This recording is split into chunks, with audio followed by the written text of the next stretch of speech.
Allez, on regarde cette activité d'introduction sur la proportionnalité avec la première situation où on a des pommes qui sont vendues au kilo et on nous annonce ici sur le panneau 2,50 € le kilo.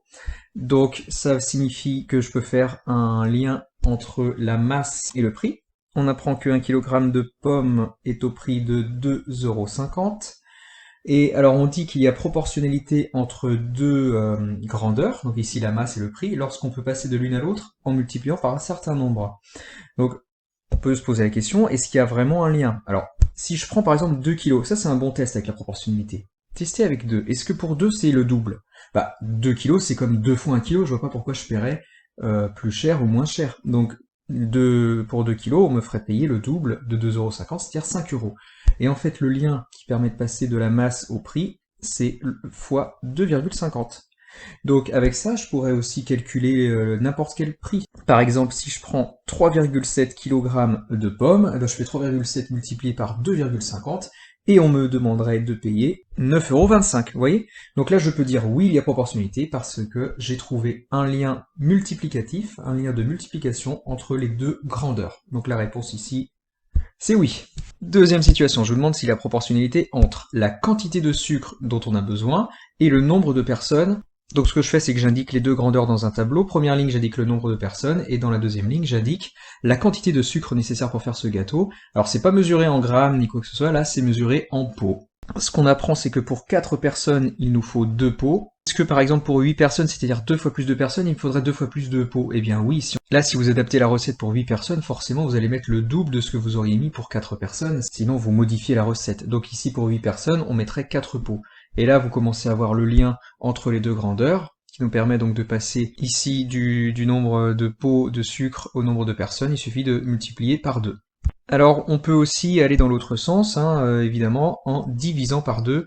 Vous savez que la famille des multiplications et des divisions c'est pareil, donc on peut aussi dire qu'il y a proportionnalité quand on peut passer d'une grandeur à l'autre en divisant évidemment par un même nombre, ce qui est le cas ici. Donc la réponse ici, c'est oui encore. Troisième situation, je vous demande si la proportionnalité entre le prix à payer et la durée de la main-d'œuvre. Alors ici, je ne sais pas si vous avez bien compris, vous avez des frais de déplacement, c'est-à-dire que peu importe la durée de l'intervention, vous allez payer 35 €, rien que pour le déplacement. Et ensuite, c'est 10 € de l'heure. Donc si on se met à calculer, pour 1 heure déjà on a le déplacement à payer, donc 35 €, et ensuite si c'est pour 1 heure, on rajoute 10 €, ce qui nous fait un total de 45 € à payer. Si vous suivez mon conseil, on va tester pour le double, et on va regarder si c'est bien le double d'argent. Ce sera déjà un très bon indicateur pour savoir s'il y a proportionnalité ou pas. Donc si on fait intervenir le serrurier pendant 2 heures, déjà on paiera les frais de déplacement, et ensuite on paiera 2 fois 1 heure, c'est-à-dire 2 fois 10 €, c'est-à-dire 20 €. Et là, on s'en sortira pour un total de 55 €. Alors maintenant, regardons. Pour 1 heure, on paye 45 €. Pour 2 heures, c'est-à-dire le double, on ne paye pas le double. Donc il n'y a pas de lien direct entre la durée et le prix, ni entre le prix et la durée, vous voyez? Pourquoi? Parce que sinon pour 2 heures, j'aurais dû payer 90 €, c'est-à-dire le double de 1 heure. Donc ici, la réponse, c'est non, il n'y a pas proportionnalité entre les deux grandeurs dont je vous parle.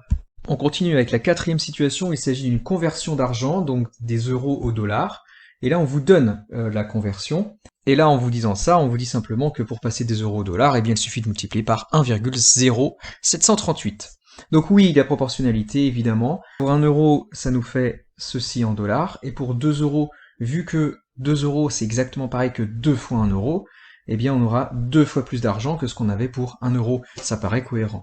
Donc oui, il y a bien un lien entre les euros et les dollars, un lien de multiplication, et ce lien, c'est le fameux fois 1,0738. Alors, tout à l'heure, peut-être que vous vous êtes posé la question, vous vous êtes dit, c'est bizarre, on a fait travailler le gars pendant 2 heures, et on n'a pas payé 2 fois plus. Mais c'est parce qu'on ne le fait pas se déplacer 2 fois.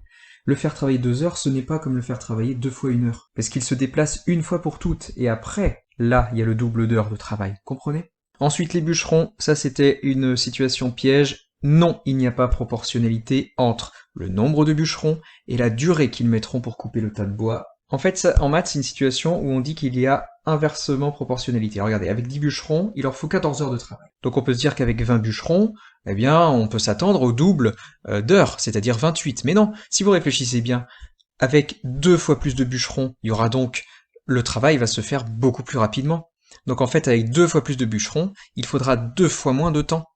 S'ils travaillent tous pareil de la même façon, 7 heures. Et vous voyez qu'il n'y a pas de lien Pour passer du nombre de bûcherons au nombre d'heures de travail, on aurait peut-être eu envie, là, effectivement, de multiplier par 1,4, parce que 10 fois 1,4, ça fait 14, mais 20 fois 1,4, ça ne fait pas 7. Là, j'aurais dû obtenir le double, c'est-à-dire 28, et ce n'est pas le cas. Donc ici, non, il n'y a pas proportionnalité entre les deux grandeurs dont je vous parle. Ensuite, la sixième situation avec le chat. Je me demande s'il y a proportionnalité entre la masse du chat et son âge. Bon, c'est un peu plus facile, évidemment c'est non.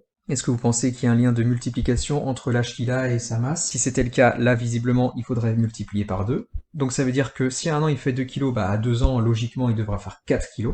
Là encore, ça passe. Mais imaginez que j'aille chercher un petit peu plus loin. Imaginez que le chat vive 15 ans. 15 ans, 15 fois 2, 30. Donc c'est-à-dire qu'à 15 ans, le chat pèsera forcément 30 kg. Là, ça commence à faire beaucoup pour un chat. Ensuite, je vous demande, dans la septième situation, s'il y a proportionnalité entre la distance que vous avez parcourue avec votre voiture et la durée du trajet. La réponse est non, pas forcément.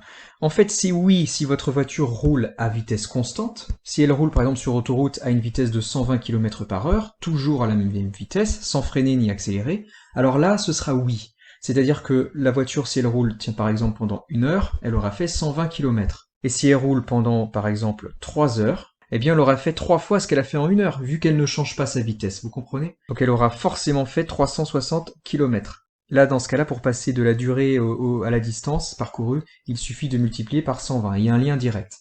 Mais ça, ce n'est que si la voiture roule à vitesse constante, et c'est pour ça que je vous dis pas forcément. Tenez, imaginez que la voiture roule pendant une demi-heure à 50 km/h, donc en ville. Et ensuite, elle prend l'autoroute et elle roule pendant 30 minutes à 130 km/h. Je regarde au cours de cette heure de route-là, est-ce qu'elle aura fait le double de ce qu'elle avait fait ici dans la première demi-heure? Bah la réponse est non, puisqu'elle roule beaucoup plus vite. Elle roule presque 3 fois plus vite lors de cette deuxième demi-heure. Donc là, on peut pas dire qu'il y ait de lien direct entre la distance et la durée. Et enfin, huitième situation, là c'était peut-être un petit peu plus difficile. La réponse est non. Il n'y a pas proportionnalité entre l'épaisseur de votre feuille et le nombre de pliages que vous avez fait. Pour ça, il suffit de réfléchir un petit peu. Avec un pliage de feuille, une fois que vous allez plier votre feuille, vous aurez 2 épaisseurs de feuille. Lorsque vous faites votre deuxième pliage, vous pliez, en fait c'est de la symétrie là, hein, vous repliez les 2 épaisseurs sur les 2 autres épaisseurs, ça vous fait donc 4 épaisseurs.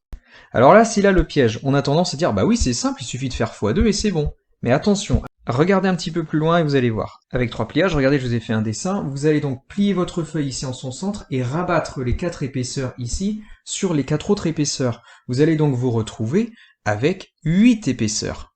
Et là, c'est terminé. On ne peut pas dire qu'il y a proportionnalité, parce que tout à l'heure, on avait dit, oui, s'il y a proportionnalité, ce serait x2. Mais 3 fois 2, ça fait pas 8, ça fait 6. Et si je continue avec 4 pliages, il faudrait rabattre les 8 épaisseurs qu'on a sur les 8 autres, ça ferait 16 épaisseurs. Et vous voyez bien que 4 fois 2, ça fait pas 16.